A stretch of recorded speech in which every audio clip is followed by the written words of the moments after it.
In a silent Georgia archive, one name stopped a man cold. Samuel Rich, age 7, written in the 1855 census. But the boy would not draw his first breath until 1860.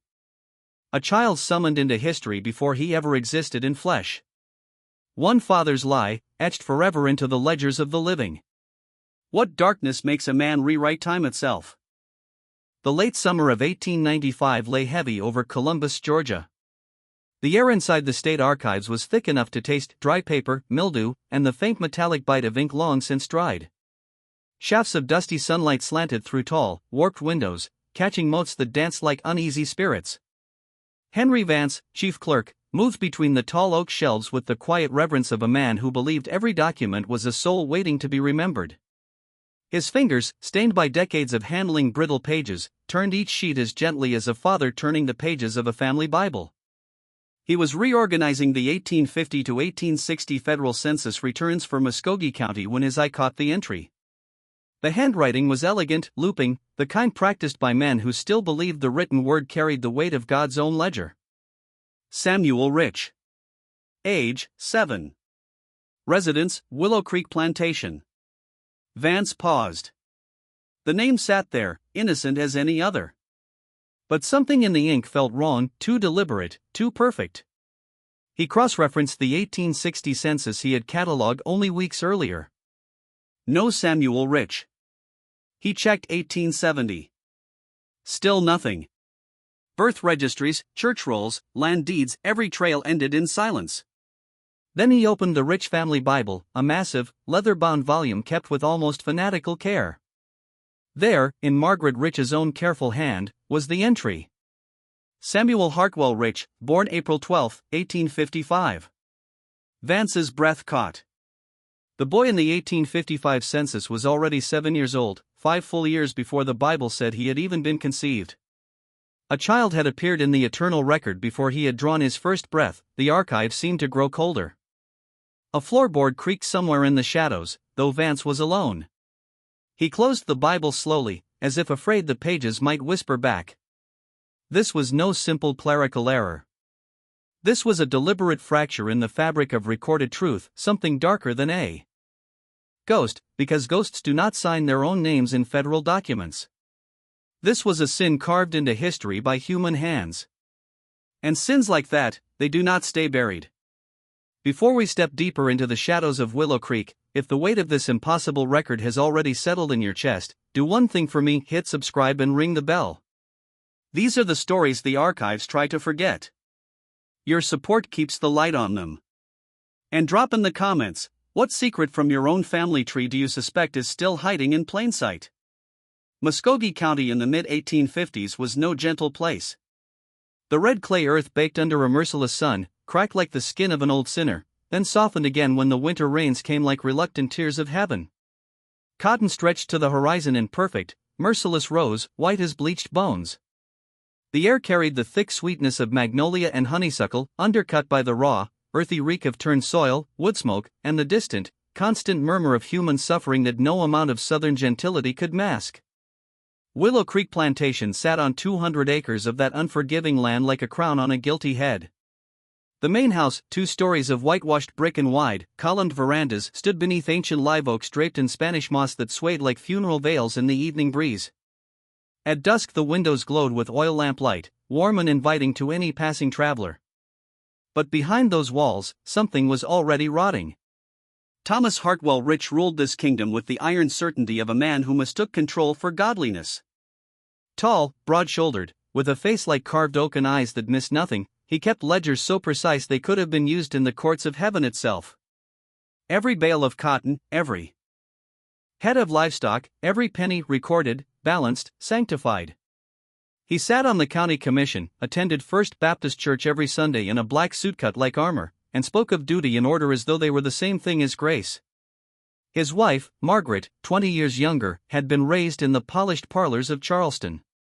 She had come to Willow Creek as part of a marriage contract more than a love match. Delicate, pale, prone to headaches that left her bedridden for days, she moved through the house like a ghost already half faded. She managed the domestic slaves with quiet efficiency, tended a small rose garden whose perfect blooms seemed to mock the imperfection she would soon carry inside her own body. Together they had 3 healthy children: William, Catherine, and James, whose births were recorded in the family Bible, whose baptisms were celebrated with peach brandy and hymns, whose names sat proudly in the 1850 census like medals on a uniform. To the world, the Rich family was the very picture of Southern virtue. But virtue, Thomas Rich knew, was a performance. And any crack in that performance could collapse an empire. In the late autumn of 1854, Margaret announced her 4th pregnancy. The news should have been joy. Instead, from the very first weeks, the child fought her. Nausea that never lifted. Fevers that left her sheets soaked and her eyes glassy. Tremors that rattled her small frame like judgment itself. Dr. Elias Thorne, the local physician, prescribed tonics and prayers and left with the same helpless shrug each time. In the slave quarters, the older women, especially Hattie, whose hands had delivered half the children on the plantation, whispered among themselves by firelight. They spoke of bad blood, of unlucky stars, of a curse that followed men who built their houses on the broken backs of others. Their spirituals, sung low at dusk, carried a different weight now, laments that rose toward the big house as if pleading for mercy. The white folks refused to ask for themselves. The birth came in the spring of 1855, on a night when the Georgia sky split open with thunder. Labor lasted 41 hours. Margaret's screams tore through the thick walls and echoed across the cotton fields until even the field hands paused in their rows. Thomas paced the veranda, boots striking the boards like a gavel, fists clenched behind his back. Candlelight flickered in the birthing room, throwing grotesque shadows on the walls, shadows that looked, for one terrible moment, like twisted limbs reaching out. When the child finally came, the room fell silent except for a single, weak, reedy cry like the last breath of something already dying. The boy was alive. But he was not right. His small body was contorted in ways no midwife had ever seen. Limbs bent at unnatural angles. Features distorted, as though the very clay of creation had been pressed by a trembling hand. He did not wail with the righteous anger of a healthy newborn, he whimpered, a sound so frail it seemed to beg for release. Dr. Thorne, face ashen, could only murmur, a child of God's mysterious design. Thomas Rich heard something else. He heard shame. He heard whispers at church socials. He heard his daughter's marriage prospects evaporating. He heard the value of Willow Creek dropping like a stone because a prominent man had produced imperfection. In that candlelit room, with his wife delirious and the deformed infant lying on blood-soaked linen, Thomas Hartwell Rich made a choice that would damn his legacy more surely than any battlefield bullet. This child would not exist. Not in the eyes of the county. Not in the eyes of the church. Not in the eyes of history. The boy was given the name Samuel in a secret baptism performed by Reverend Elijah Stone, a man who knew better than to ask questions of powerful planters. Holy water touched the twisted forehead in a room lit by a single candle. The prayer was short, the minister's face blank as stone. Then the child was carried by Hattie to a small, windowless room in the back wing of the house, hidden behind a false wall, a place where sunlight never reached and the only sounds were the distant hymns of the enslaved. Thomas Rich did not weep. He planned. The 1855 federal census was coming. The enumerator, Josiah Crane, a distant cousin, a man who valued his social standing more than truth, arrived at Willow Creek in late July, sweating under his collar, ledger in hand. They sat on the veranda. Lemonade sweated in crystal glasses. Crickets sang in the magnolias. Thomas listed his wife, his 3 healthy children, and then, with the calm of a man signing a death warrant, added one more name. Samuel Rich, he said. Age 7. Crane's quill scratched across the page. No questions. No hesitation. The lie was born 7 years old, 5 years before the real Samuel would ever draw breath. A phantom child, perfect on paper, placed there so the world would see a complete, unblemished family. The deception was breathtaking in its simplicity. And in its blasphemy. For 5 long years the lie lived on paper while the real Samuel lived in shadow. Hattie and her daughter Clara tended him in secret, changing soiled linens, spooning broth past twisted lips, singing low spirituals that spoke of a God who does not turn away from the broken. Margaret's rose garden bloomed untouched, she could no longer bear its flawless petals. Her nights became fevered with guilt. She would stand outside the hidden room some evenings, pressing her palm to the wall as if she could reach through it and touch the child she had failed to protect. Thomas grew more rigid, more precise, as though perfect bookkeeping could atone for the perfect crime he had committed against his own blood. In 1860, the census came again. Thomas faced a choice: continue aging the phantom into a 12-year-old boy who would eventually need to be explained, or let the ghost vanish. He chose erasure. When the enumerator arrived, Samuel Rich, age 7 in the old record, simply did not exist anymore. The family was listed with 3 children.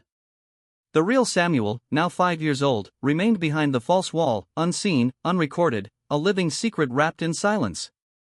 The phantom had served its purpose. The family's public face remained pristine. But some sins refused to stay on paper. Thomas Rich died in 1878, still stern, still certain he had outsmarted God and man alike. His ledgers were immaculate. His reputation, to the outside world, untarnished. Until 1895. Until Henry Vance turned one brittle page and felt the cold breath of truth across the back of his neck. A child had appeared in the records before he was born. And in doing so, he had exposed a father's pride, a mother's silent torment, and a family's willingness to rewrite God's own creation to protect their image. The archives had kept the secret for 40 years. Now the secret was awake. And it was only beginning to speak.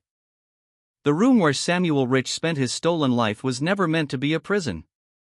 Yet that is exactly what it became. Tucked deep in the furthest, least used wing of Willow Creek Plantation House, the chamber had once served as nothing more than a storage closet for winter linens and out-of-season clothing. Thomas Hartwell Rich had it transformed with the same cold precision he applied to his cotton ledgers. The single narrow window that once looked out toward the dark line of pine woods at the edge of the property was boarded over from the inside. Thick planks of heart pine were nailed across it with brutal finality, no light, no breeze, no glimpse of the sky or the fields his siblings ran through freely. The air inside grew thick and stale, heavy with the sour-sweet smell of confinement, damp plaster, and the faint, ever-present odor of a human body that rarely saw the sun. A narrow cot with a thin, straw-filled mattress took up one wall.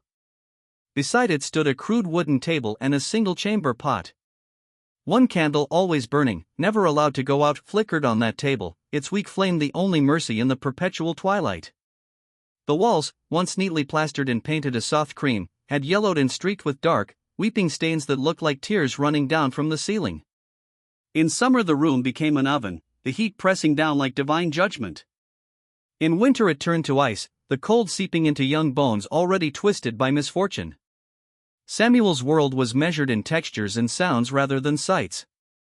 Rough cotton against his skin. The cold smoothness of the ceramic pot. The hard wooden floor beneath his bare feet. The only sounds that reached him were muffled and distant: the crow of a rooster at dawn, the lowing of cattle, the rhythmic thud of axes in the woodlot, the faint laughter of his brothers and sister playing on the lawn, sounds from a life he would never touch. Hattie and her daughter Clara, 2 enslaved women bound by both chains and terror, became his only human contact. They moved through the hidden room with quiet efficiency born of long practice and deeper fear. They fed him thin gruel and weak broth, spooned carefully past lips that struggled to form words. They changed his soiled linens, bathed his contorted body with as much gentleness as they dared, and spoke to him only in low, functional murmurs. There was no rocking, no lullabies, no tender stories of Jesus loving the little children. Affection was a luxury neither they nor the child could afford. Thomas Rich's wrath hung over them like the sword of Damocles. If the secret ever slipped, the consequences would be swift and merciless. As Samuel grew from a helpless infant into a small boy, his deformities became more cruelly pronounced. His limbs twisted at angles that defied nature. His movements were jerky, uncontrolled, like a puppet with half its strings cut. He never learned to speak. Instead, he communicated through guttural sounds, soft whimpers when hungry or in pain, sharper cries when the loneliness became too heavy even for his broken body to contain. He was a prisoner twice over, trapped inside a flesh that betrayed him, and trapped inside a room that denied him the world. Yet even in that living tomb, the boy fought to prove he existed. With whatever he could find, a loose nail, a shard of broken pottery, perhaps even his own ragged fingernails, Samuel began to mark the walls. Hundreds of thin, irregular scratches appeared in the plaster over the years. They were not neat calendars. They were chaotic, desperate lines, overlapping and frantic, each one a silent scream against the oblivion his father had sentenced him to. Among the scratches were crude drawings, a small figure with limbs bent at impossible angles, a distorted mirror of the body that housed his spirit. These were not the joyful scribbles of a normal child. They were the self-portraits of a soul trying desperately to understand why God had made him this way, and why the world outside had decided he should not exist at all. Thomas Rich visited the room perhaps once a month, sometimes less. These were never acts of fatherly love. They were inspections.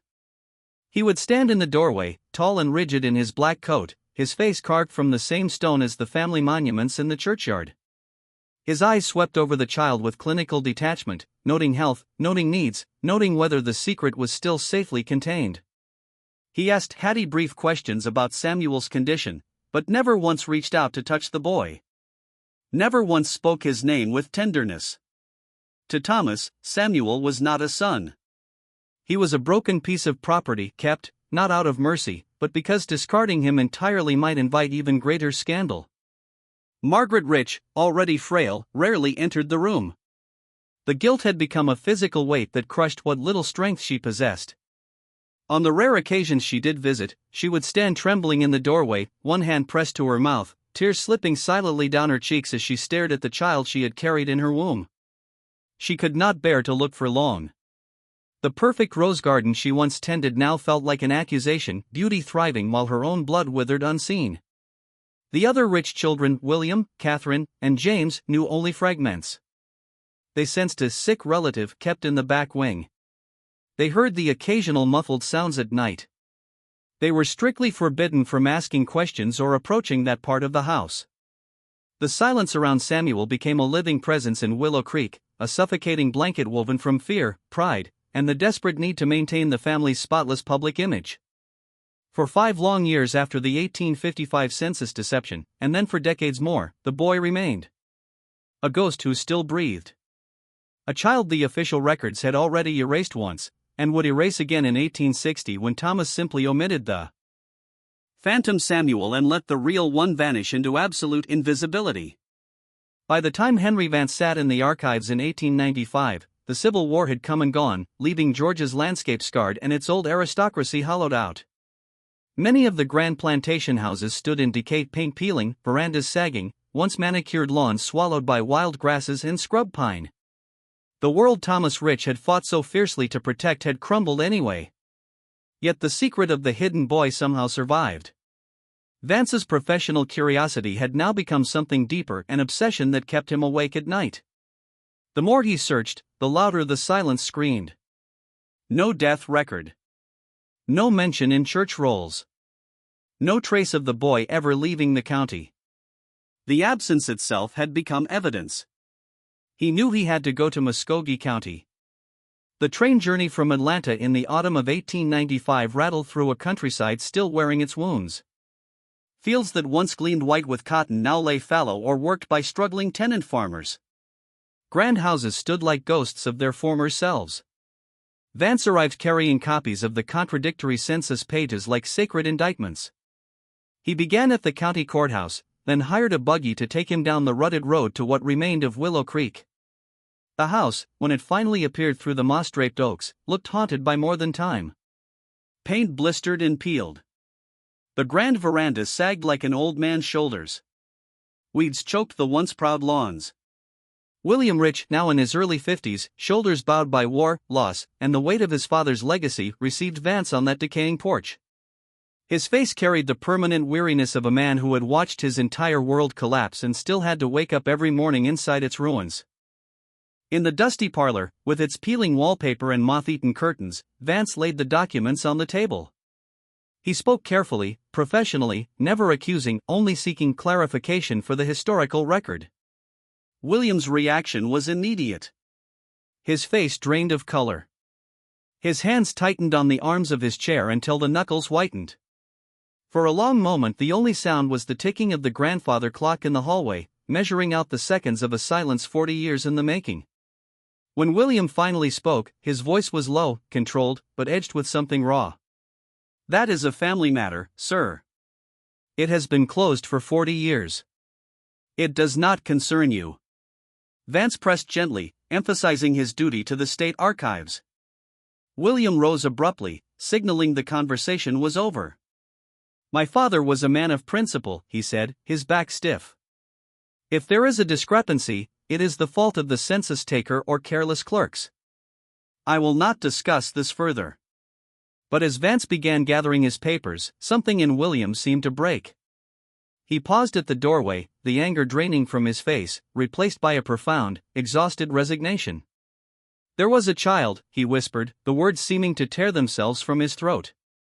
"Born to my mother in 1855. The child was not well. My father made a decision about how the child would be recorded. That is all I will say. The matter is closed. I ask that you leave it closed." He would say nothing more about what had become of Samuel. No explanation of the boy's fate. No hint of where the hidden life had ended. William simply turned and walked away, leaving Vance alone in the dusty parlor with the heavy silence of a half-confession. Vance left Willow Creek that day with more questions than answers. But he carried one certainty: the phantom child had been real. A boy had been born, deformed, and so unacceptable to his father's vision of perfection that the family had chosen to erase him from the world while he still drew breath. The question that now haunted Vance, and would haunt anyone who heard the story, was no longer whether Samuel Rich had existed. It was what, in God's name, had they done with him, and how many other children across the South had been buried behind similar walls, their names scratched into plaster, their existence reduced to a single impossible line in a dusty census record. Some sins are not committed in the heat of passion. They are calculated. They are documented. And they are carried, like invisible chains, down through generations long after the grand houses have fallen and the cotton fields have gone to seed. The walls of that windowless room still stand somewhere on the old rich land. And if you listen closely on a quiet Georgia night, some say you can still hear the faint scratching of a child who only wanted the world to know he had been here. A child his own father had declared should never have been born. The winter of 1896 arrived in Muskogee County like a judgment long delayed. Sharp, cold winds swept across the red clay fields, carrying the sharp scent of wood smoke from distant cabins and the damp, heavy breath of the earth preparing for another season of forgetting. Henry Vance returned to Willow Creek with a quiet fire burning in his chest. The testimonies he had gathered, Hattie's whispered horrors, Reverend Stone's reluctant confession, Joseph Caldwell's uneasy memories, had painted a portrait of profound cruelty wrapped in the fine cloth of Southern respectability. Yet something was still missing. Physical proof. A tangible witness that could not be dismissed as old gossip or fading memory. He approached William Rich a second time, but with a different mask. This time Vance presented himself not as a man hunting a ghost in the census, but as a state archivist conducting a historical survey of antebellum plantation architecture. He spoke of unique construction techniques, of preserving the material culture of Georgia's golden age. He praised the grand lines of Willow Creek and asked, with careful humility, for permission to examine the interior, especially the lesser-used wings, for his official report. William, worn down by years of silent burden and perhaps flattered by the idea that his crumbling inheritance still held historical value, eventually relented. He gave his permission with one condition: nothing was to be disturbed, and nothing was to be spoken of publicly. Vance swore on his honor as a clerk and a Christian. The house in winter light was even more desolate than before. Paint peeled from the columns like dead skin. The veranda sagged under its own weight. Inside, the air was thick with dust and the faint, sickly sweet smell of decay that old Southern homes seem to exhale when no one is left to fight it. Floorboards groaned like old men confessing sins.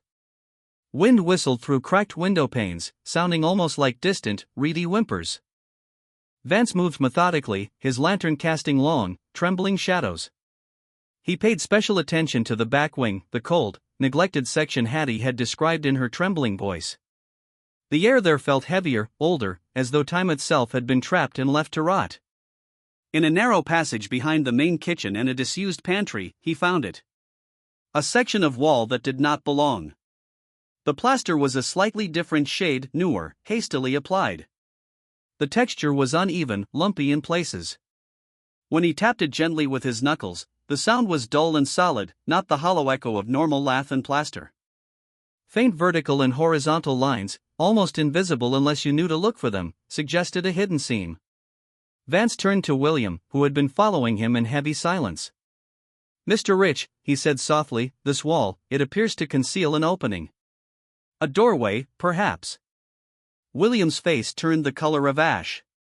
His eyes darted to the wall, then back to Vance. For one terrible moment, raw fear, naked and animal, flashed across the man's weathered features.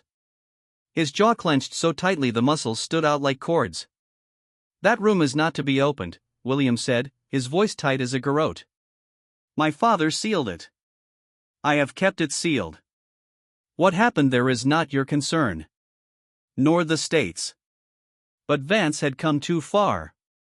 The wall itself was now speaking. He explained, calmly yet firmly, his duty to the historical record. He appealed to whatever remnant of family honor William still possessed, suggesting that only truth could finally lay the past to rest. The silence that followed was suffocating. The wind outside seemed to hold its breath, then William's shoulders slumped in defeat. A single tear cut a clean line through the dust on his cheek. Without another word, he nodded once. The work of opening the wall was slow and deliberate. Each chunk of plaster that fell revealed more of the truth.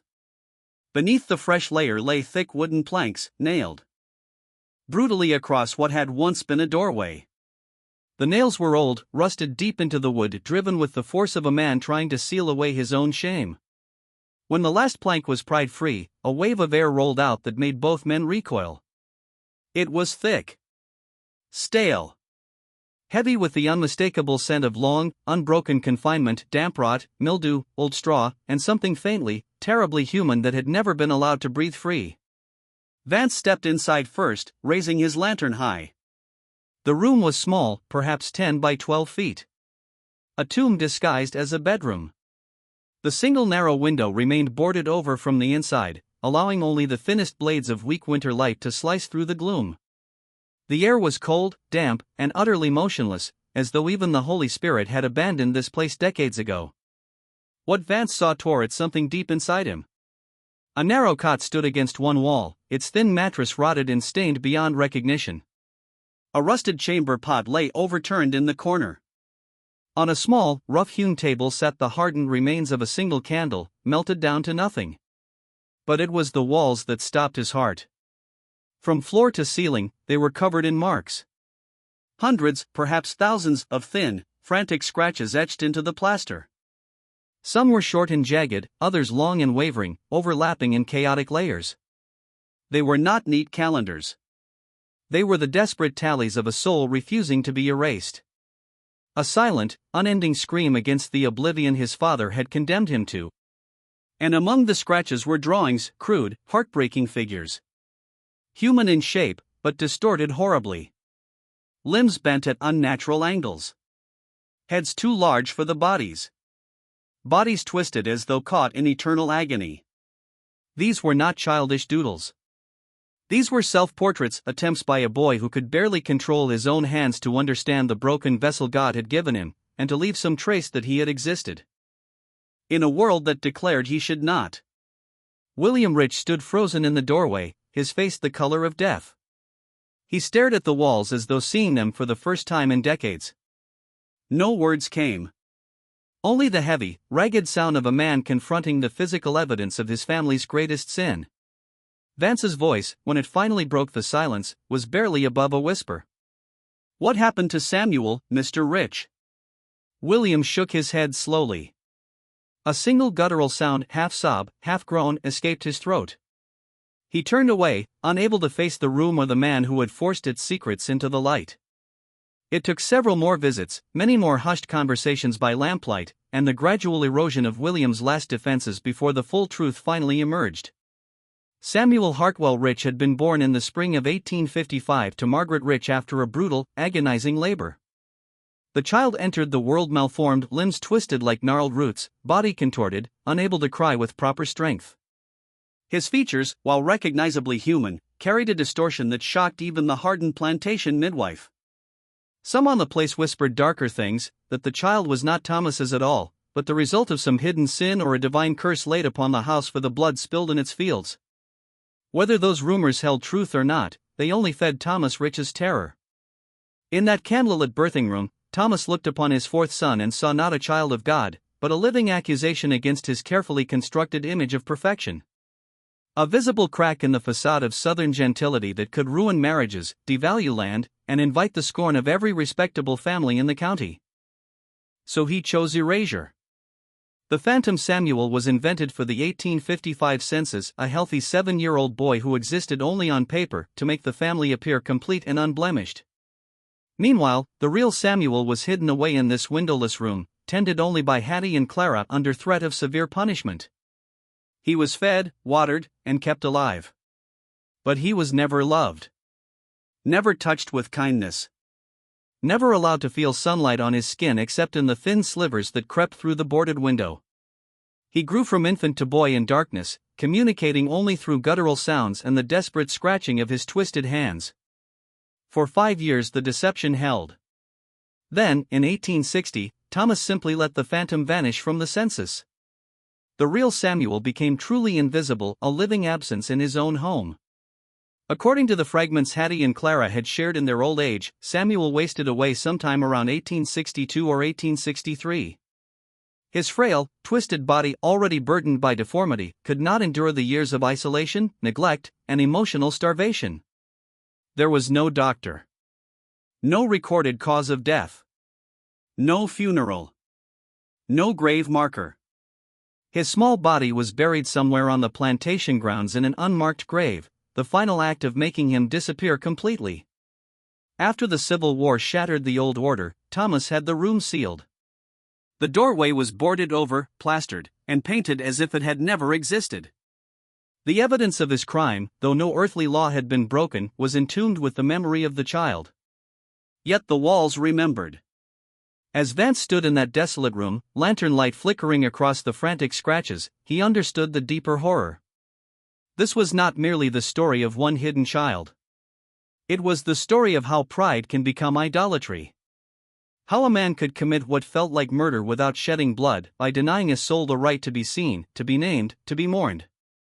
The secret had not died with Thomas Rich. It had poisoned his wife's fragile mind, bent his eldest son's shoulders under invisible weight, and left an entire family chained to a lie they could never confess. William's final words to Vance, spoken years later on the decaying veranda as the sun set over fallow fields, carried the quiet devastation of a man who had carried his brother's ghost his entire life. As long as that room stayed sealed, I could pretend it never happened. The moment it opened, I had to admit I knew. I knew my brother was suffering behind that wall. And I did nothing. Henry Vance left Willow Creek for the last time with the weight of generations on his shoulders. He never published his full findings. Some truths, he came to believe, were too heavy for public ledgers. But in his private journals, discovered long after his own death, he wrote a single line that still chills those who read it. Some fathers do not bury their children in the earth. They bury them while they still breathe, and then spend the rest of their lives trying to bury the guilt. The room at Willow Creek stands empty now, its walls still bearing the frantic testimony of a boy the world refused to acknowledge. A child who appeared in the census before he was born, and who was erased from life long before he died. If those plaster marks could speak, they would not ask for justice. They would simply ask to be seen. And in the quiet Georgia nights, when the wind moves through the ruins of Willow Creek, some say you can still hear the faint, relentless scratching of small, twisted fingers trying, even in death, to prove that he had once been here. A child named Samuel. A son who only wanted to be remembered. By the spring of 1897, Henry Vance had done all a man of paper and ink could do. He had walked the dusty corridors of the state archives until his eyes burned. He had spoken with the last living witnesses, old Hattie with her clouded eyes and trembling hands, Reverend Elijah Stone clutching his Bible like a shield, Joseph Caldwell puffing on his pipe while avoiding the hardest truths. He had stood inside the sealed room at Willow Creek, lantern light dancing across thousands of desperate scratches and distorted self-portraits that still seemed to cry out from the plaster. He had pieced together a story that was as coherent as it was devastating. Vance wrote his report with the careful, measured hand of a man who understood the weight of every word. It was not a sensational exposé. It did not accuse Thomas Hartwell Rich of a legal crime, there was none under the laws of the time. A man could hide his own child on his own property. He could deny him the sun, the world, even a name in the family Bible if he chose. The report simply laid out the facts, the impossible census entry, the secret baptism, the testimony of those who had cared for the boy in darkness, the physical evidence of the hidden chamber and its heartbreaking walls. But beneath the dry language, the questions burned like slow embers.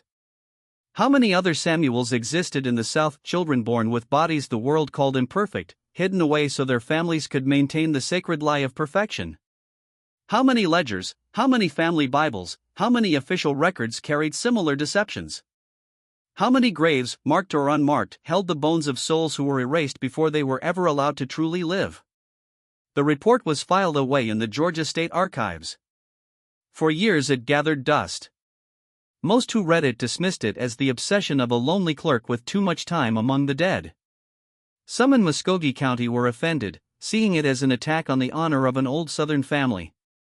The Rich family itself made no public reply.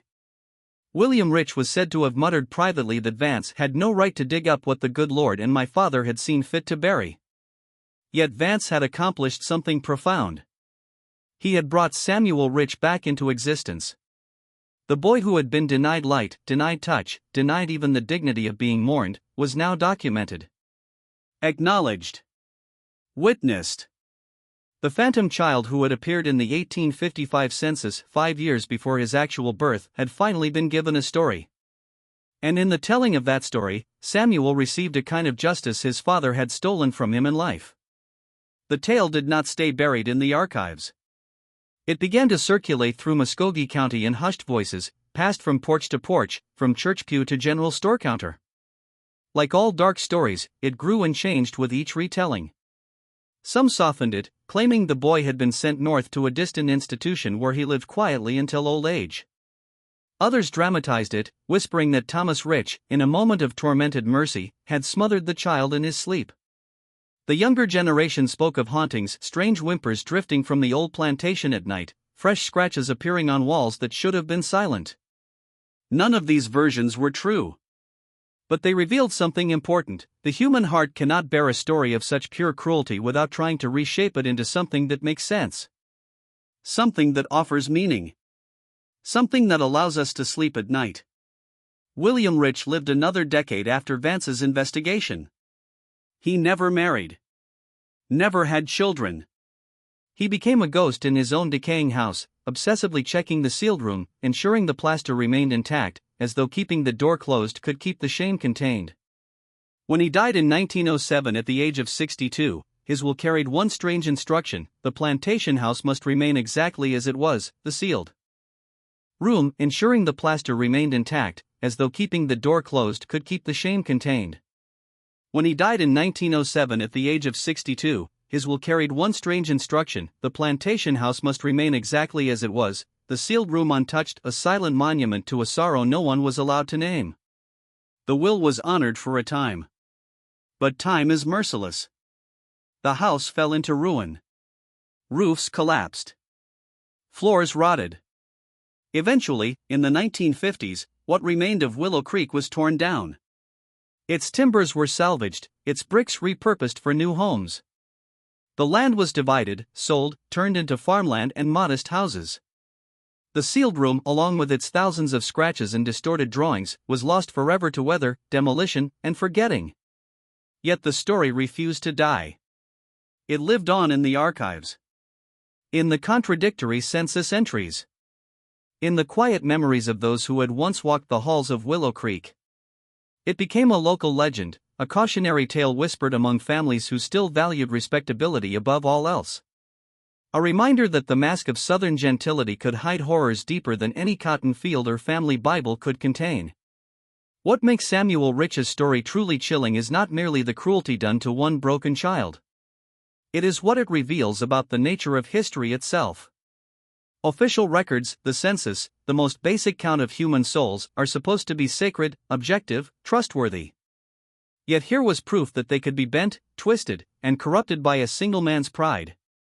A powerful planter could invent a healthy child on paper while condemning his real son to a living tomb. And because the document carried the weight of government authority, the lie stood unchallenged for 40 years. How many other lies sleep quietly in the archives? How many other children appear and disappear between census years? How many ages fail to match? How many names vanish without explanation? Are these mere clerical errors, or deliberate erasures performed by fathers, mothers, and families desperate to preserve the illusion of perfection? Henry Vance suggested in his report that researchers should look closer at such anomalies. Some historians listened. They found patterns. Other children who appeared then vanished. Families whose composition shifted in ways that defied simple explanation. In some cases, the truth behind the numbers was uncovered. In many others, the secrets remained buried too deep for any living soul to reach. Samuel Rich became a template, a warning that history is not always what the documents claim it is. Truth can hide in plain sight, embedded in the very records we trust most. And sometimes, all it takes is one persistent clerk who notices something that does not fit. One final mystery lingers, unsolved even today. Why did Thomas Rich create the phantom child at all? If his goal was simple concealment, the easiest path was obvious: say nothing. Tell the census taker there was no additional child. Children died young. Families moved. No one would have questioned an absence. Yet Thomas deliberately invented a 7-year-old Samuel in 1855, healthy, present, accounted for, while the real, deformed Samuel lay hidden in darkness. Perhaps he needed the world to believe the Rich family was complete and unblemished. The phantom Samuel served as proof: yes, we have 4 children. All healthy. All normal. Nothing is wrong here. Perhaps it was a deeper psychological need to create a perfect version of the son he wished he had, aging on paper while the real boy withered unseen. A way of rewriting God's creation to match his own vision of order. Or perhaps, in some twisted legal calculus, the phantom offered protection. If rumors ever surfaced about the child's true parentage or condition, the older record could be used to muddy the waters. Whatever the reason, the deception was masterful in its simplicity. And when Thomas finally removed the phantom from the 1860 census, he created the very anomaly that would one day expose everything. The story of Samuel Rich is many things. It is a tragedy of a child denied sunlight, touch, and the basic dignity of being seen. It is a damning portrait of a society that valued appearance over mercy, respectability over love. It is a meditation on how shame can poison bloodlines for generations, turning fathers into jailers, mothers into ghosts, and brothers into silent accomplices. But above all, it is a testament to the quiet power of curiosity. Henry Vance was no detective, no crusader. He was a simple clerk who noticed one impossible line in a dusty ledger and refused to let it go. Because he asked questions, because he followed the trail, a boy who had been erased from the world was brought back into the light. Samuel Rich never walked the cotton fields. He never felt rain on his face or heard his mother sing him to sleep. He never knew the warmth of being wanted.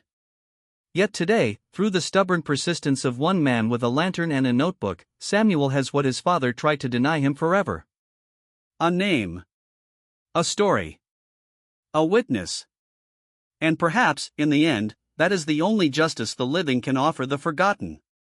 The phantom child who appeared in the records before he was born has finally been allowed to rest.